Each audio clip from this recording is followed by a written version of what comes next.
जय हिंद साथियों। कोरोना मामले में अलग अलग तरह की प्रतिक्रियाएं आ रही हैं। रोगी मीडिया, व्हाट्सएप यूनिवर्सिटी अपना एक पक्ष पेश कर रही है, उसको कोरोना जिहाद से जोड़ रही है, इस्लामोफोबिया से जोड़ रही है और ये बताने की कोशिश कर रही है कि ये कोरोना भी इस्लामोफोबिया और मुसलमानों के जरिए ही पैदा किया गया एक वायरस है। अहम बात यह है कि अभी तक गिरिराज सिंह जैसे लोग खामोश हैं। माननीय गिरिराज सिंह का कोई बयान नहीं आया है, उन्होंने इसको पाकिस्तान का टिकट अभी तक नहीं दिया है और ना ही वारिस पठान जैसे लोग सामने आए हैं जिन्होंने इस बात को कहा हो कि 15 करोड़ लोग कोरोना पर भारी पड़ जाएंगे। इस बीच जमीयत उलमा हिंद के सदर मौलाना सैयद अरशद मदनी ने कहा है कि मीडिया में जो नकारात्मक प्रचार हो रहा है वो निंदनीय है। उन्होंने कहा है कि ऐसे समय में जब पूरे देश ही नहीं बल्कि पूरी दुनिया एकजुट होकर कोरोना वायरस जैसी घातक बीमारी से निर्णायक लड़ाई लड़ रही है तो इस युद्ध को सांप्रदायिक रुख देना अत्यंत दुखद और निंदनीय है। उन्होंने कहा कि अचानक लॉकडाउन के कारण अगर मरकज में कुछ लोग फंसे रह गए और उनमें से कुछ इस महामारी की चपेट में आ गए तो इसमें क़यामत टूटने जैसी कोई बात नहीं, बल्कि उनके उपचार की व्यवस्था की जानी चाहिए। मौलाना ने यह भी कहा है कि जिस तरह लॉकडाउन की अचानक घोषणा हुई, इससे देश भर में लाखों की संख्या में लोग फंसे हुए हैं। इनका नज़ारा न हम केवल दिल्ली बल्कि देश के अन्य शहरों में अपनी आंखों से देख चुके हैं कि किस तरह ये लोग बेबसी की हालत में अपनी जान जोखिम में डालकर लॉकडाउन की पाबंदी तोड़ते हुए किसी भी तरह अपने घरों को वापस जाने के लिए बेचैन हैं। तो इन स्थिति में अगर मरकज़ में कुछ लोग फंस गए तो हम समझते हैं कि इनमें कानून तोड़ने जैसी कोई बात नहीं। उन्होंने कहा कि लॉकडाउन की घोषणा करते हुए खुद प्रधानमंत्री ने कहा था कि जो जहां हैं वहीं रहें, बाहर ना निकलें। फिर यह भी खबरें हैं कि मरकज़ की ओर से इस संबंध में संबंधित अधिकारियों और संस्थाओं को लिखित रूप से बता दिया गया कि यहां तक कि कुछ लोगों को उनके घर तक पहुंचाने की अनुमति भी मांगी गई थी। इसलिए मरकज को इसके लिए जिम्मेदार कतई नहीं ठहराया जा सकता। सांप्रदायिकता की इस वायरस को कोरोना वायरस से बड़ा खतरा करार देते हुए मौलाना अरशद मदनी ने कहा कि केंद्र सरकार और राज्य सरकारों को इसका न केवल नोटिस देना चाहिए बल्कि मुसलमानों के खिलाफ प्रोपेगंडे के इस नापाक सिलसिले को तुरंत बंद किया जाना चाहिए, क्योंकि इस तरह के प्रोपेगंडे से अगर खुदा न करे देश में सांप्रदायिक सौहार्द को नुकसान पहुंचा तो जिस तरह लोग एकजुटता से इस महामारी के खिलाफ मजबूत लड़ाई लड़ रहे हैं वे कमजोर पड़ जाएगी। इसके साथ ही उन्होंने यह अपील की कि जमात से जुड़े लोग अगर कोई परेशानी महसूस करते हैं तो बिना झिझक अपनी मेडिकल जांच कराएं।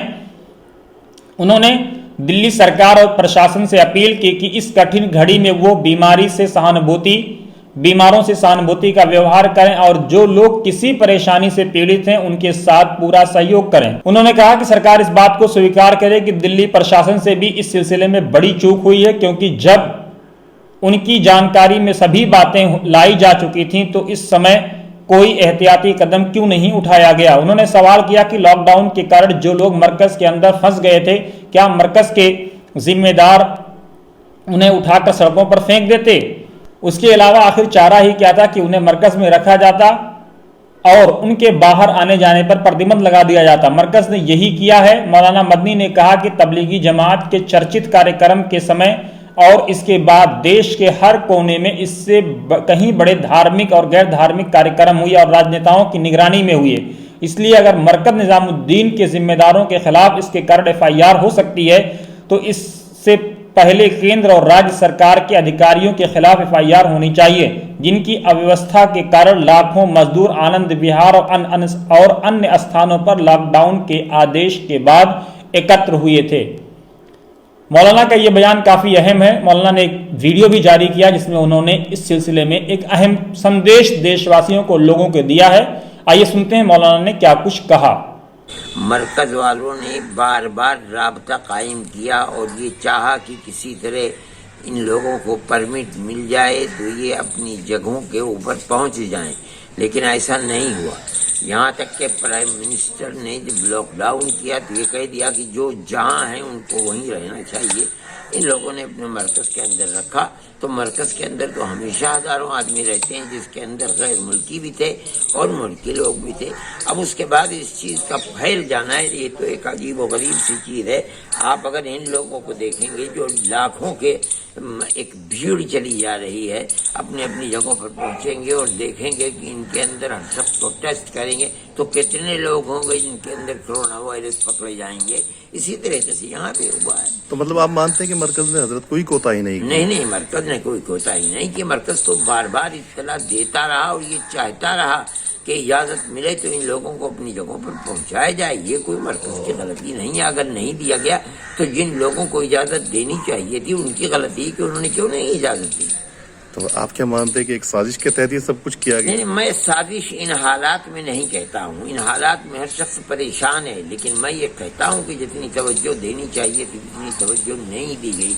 और मैं ये भी जानता हूँ कि इसराइल और मुल्कों के फंसे हुए लोग जो यहाँ पर सैकड़ों की तादाद में थे, मेरी मालूमात ये है कि गवर्नमेंट से उन्होंने कहा और गवर्नमेंट ने एयर इंडिया की फ़्लाइटों का इंतज़ाम किया है लॉकडाउन के बाद, और उनको उनके मुल्कों के अंदर पहुंचाया गया, लेकिन मुसलमानों को नहीं किया गया, नहीं पहुंचाया गया। उसकी वजह से अब ये साबित करना कि ये बताना दुनिया को कि गोया कि ये आफत फैली ही है तबलीगी जमात वालों की वजह से, ये तो इंतहाई जुल्म और बेहूदगी की बात है। इटली में कहाँ से फैल गई, चीन में कहाँ से फैल गई, वहाँ कौन सी तबलीगी जमातें काम कर रही हैं?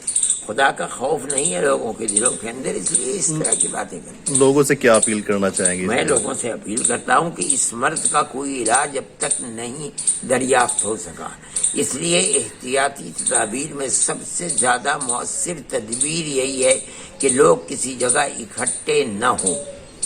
मैं मुसलमानों से भी कहूँगा, हिंदुओं से भी कहूँगा कि इस तरह के वाक़यात न होने चाहिए। जो कुछ हुआ अयोध्या के अंदर और महंत लोग जमा हुए, मैं समझता हूँ कि वो भी लॉकडाउन के खिलाफ था। जो हुआ कर्नाटक के अंदर कि चीफ मिनिस्टर शादी में जाकर गए कि MLC के यहाँ शरीक हुए, मैं समझता हूँ वो भी नहीं होना चाहिए था। अगर इनके खिलाफ वारंट है तो क्या किसने अपनी माँ का दूध पिया है कि उनके खिलाफ भी वारंट करे? लेकिन यह है कि इन बेचारों के पास कोई चीज़ नहीं थी, इसलिए इनके खिलाफ वारंट चला गया, उनको कोई पूछने वाला भी नहीं है। दोस्तों, हम समझते हैं कि हमारा ये एपिसोड आपको पसंद आया होगा। अगर पसंद आया हो तो ज़रूर इस एपिसोड को लाइक, शेयर और सब्सक्राइब करें। मुझे आशा है कि इसी तरह से हमें आपका प्यार मिलता रहेगा। जय हिंद, जय भारत, हिंदुस्तान जिंदाबाद। और याद रखें, मैं बार बार कह रहा हूं कि न तेरा है न मेरा है, ये हिंदुस्तान सबका है। नहीं समझी गई ये बात तो नुकसान सबका है। और जो नदियां बह गई इसमें वो दिखलाई नहीं देती महासागर बनाने में, मगर एहसान सबका है। जय हिंद।